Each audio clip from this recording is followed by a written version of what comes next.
Visual English Lab. Visual English Lab. The verb to be changes for each subject.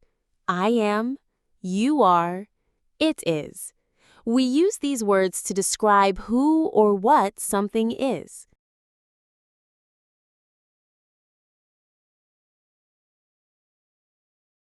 For regular verbs in the past, we add ed. Today, I walk. Yesterday, I walked. This shows the action is finished.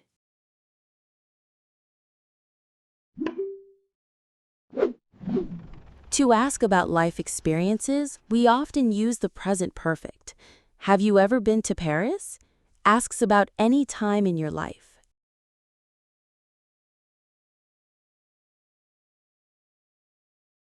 Use the second conditional for imaginary situations.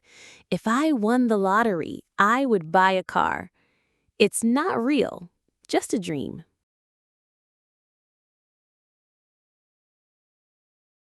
For emphasis in formal writing, we can invert the subject and verb. Not only is he smart, sounds stronger than the normal order.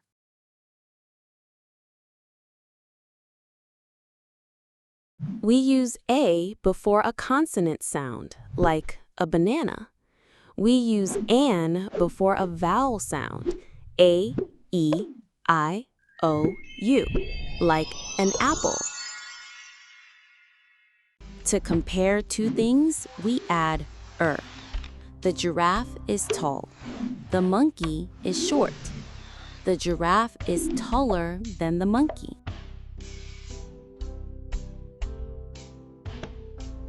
We use used to for a habit in the past that is not true now. In the past, I rode a bike. Now, I drive a car. So, I used to ride a bike.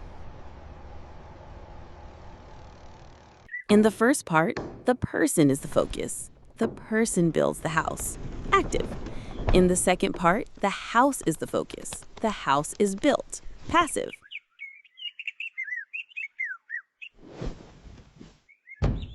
The first person shows he is cold, but does not say it. He implies it. The second person sees and understands the idea. He infers what the first person wants.